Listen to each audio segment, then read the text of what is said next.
रहीम, मैं हूँ सादिया, आपकी दोस्त, आपकी साथी।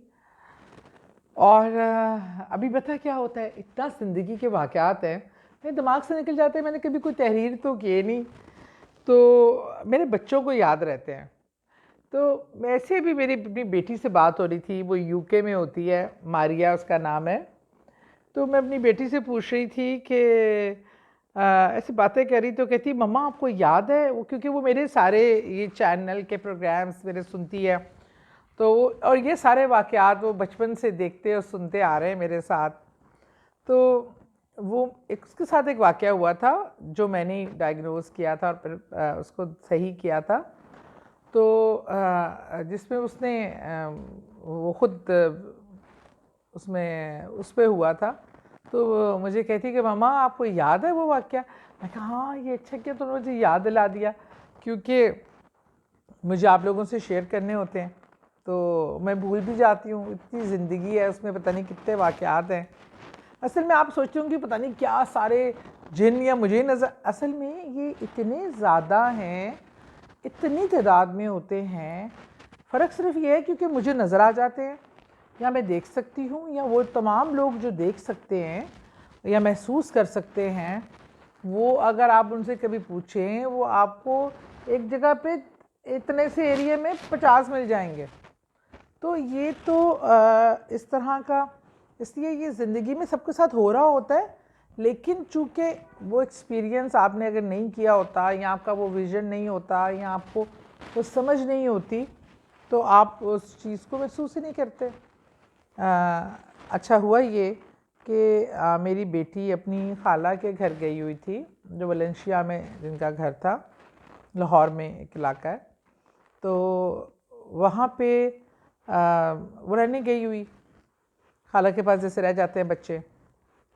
तो वापस आई तो इसकी सर बहुत बुरी तरह पकड़ा हुआ, और ये एंटर हुई ना तो उसकी शक्ल का रंग बदला हुआ। अच्छा, मैंने उस टाइम तो गौर नहीं किया, मैं किसी काम में मसरूफ़ थी कि कोने में बैठ गई कि मम्मा सर में दर्द हो रही है, मम्मा ये हो रहा है, मम्मा मेरे बहुत बोझ है। तो मैंने कहा अच्छा मैं आती हूँ। मैंने किचन से आवाज़ दी। मैं किचन में खाना पकाते पकाते ऐसे बाहर निकली तो ये मैं टीवी लॉन्च के कोने में बैठी हुई थी। अब मैंने इसको जब देखा ना, तो एक अजीब सी ढांचा नुमा काले रंग की, जिसके ये गाल अंदर धंसे हुए थे और बाल ऐसे बिखरे और गुच्छे बने हुए, वो अजीब व गरीब किस्म की औरत नुमा मखलूक वो उसके कंधे पे चढ़ के बैठी हुई थी। अब मैंने एकदम कोई रिएक्शन नहीं दिया। मैंने कहा बच्ची डर जाएगी। मैंने ना उसको मैंने देख लिया, मैं समझ गई ये कोई चीज़ इसके साथ आ गई है। बच्ची है, ये लोग वहाँ पार्क बना हुआ था, कहीं खेलते रहे हैं, बाल शाल खुले हुए थे, नहा के खुशबू वगैरह लगाई हुई थी। और वो टाइम जब दोनों वक्त मिल रहे होते हैं ना, ये मगरिब का टाइम जब होने वाला होता है, तो ये चीज़ें बड़ी तेज़ी से ज़मीन पे फैल जाती हैं। अब यकीन माने इस्लामिक तौर पे भी कहा जाता है कि जब दोनों वक्त मिल रहे हों तो आप घरों के अंदर रहें, बाहर ना निकलें, पेड़ों के नीचे ना जाएं। अच्छा, हमारे बड़े ना हमेशा हमें कहा करते थे, मगरिब से पहले ही हमें आवाज़ें पड़ना शुरू हो जाती थी कि चलो घर के अंदर आ जाओ, घर के अंदर आ जाओ, दोनों वक्त मिल रहे हैं, दोनों वक्त मिल रहे हैं। और मुझे ना कभी हमें समझ ही नहीं आती थी कि दोनों वक्त क्या मिल रहे हैं भाई, और आप क्या हमारे पे रिस्ट्रिक्शन क्या हो जाएगा, कुछ नहीं होता।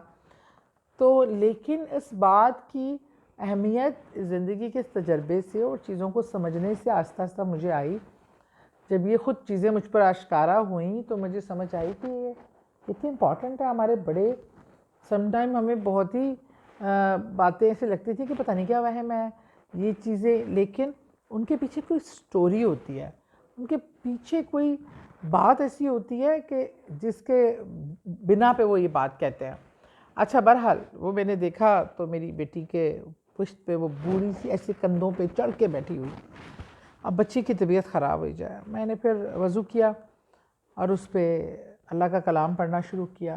और जैसे ही मैं अल्लाह का कलाम पढ़ना शुरू किया, पढ़ती चली गई। पहले तो मेरे पे बहुत प्रेशर आया, क्योंकि ये चीज़ें आप पे भी प्रेशर डालती हैं कि आप शायद ये चीज़ों को छोड़ दें, ताकि कलाम पढ़ना छोड़ दें, या घबरा जाएँ या डर जाएँ।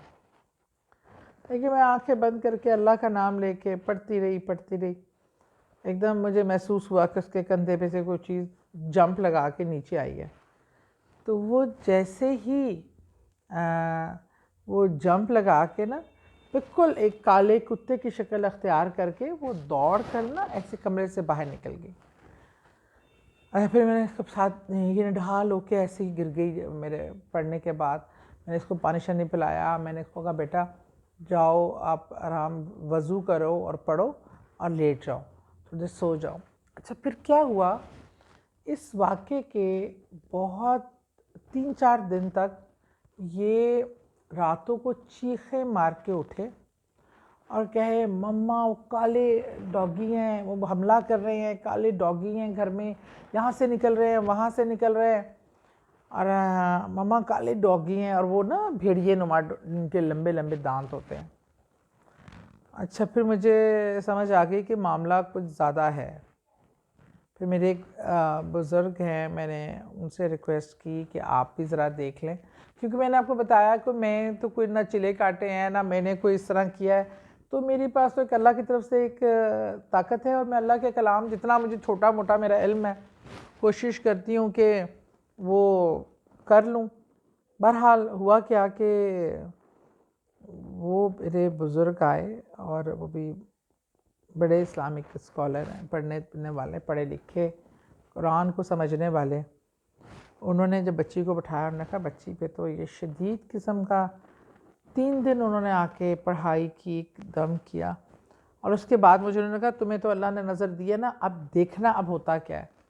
अब यकीन माने जब वो पढ़ाई कर रहे थे और ये सब हो रहा था, जब आखिरी दिन था, तो मेरे ये ड्राइंग रूम में बैठ के कर रहे थे, तो सामने जो मेरा गेट के साथ वाली दीवार है, एक लंबा सा ऐसे बुज़ुर्ग सा आदमी मुझे नज़र आया, जिससे दीवार में से ना लाठी मार के रास्ता बनाया, और फिर घर से बाकायदा उन काले भेड़िए नुमा उनका गौल उस दीवार में के जो सुराख बनाया उन्होंने, वो सब मतलब वो था सच्ची मुच्ची नहीं बनाया, नज़र आ रहा था मुझे कि जो रूहानी तरीके से उस गौल से निकलते चले गए। फिर उन्होंने इस तरह जैसे आखिरी निकला, उन्होंने दीवार पे वापस सोटी मारी और दीवार कंप्लीट जैसे हो गई, मुकफल कर दिया जैसे उसके लिए, उनका रास्ता बंद कर दिया।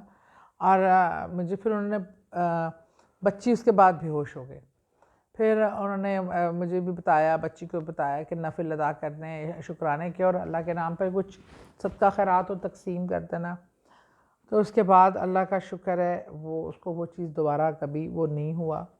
लेकिन हम जाने अनजाने में पता ही नहीं होता सम टाइम कि क्या हो रहा है। बाकी इस तरह का एक वाक़या मुझे याद है जो मैं इंशाअल्लाह अगले प्रोग्राम में आपके साथ ज़रूर करूँगी, जो मेरे मियाँ साहब के साथ हुआ था।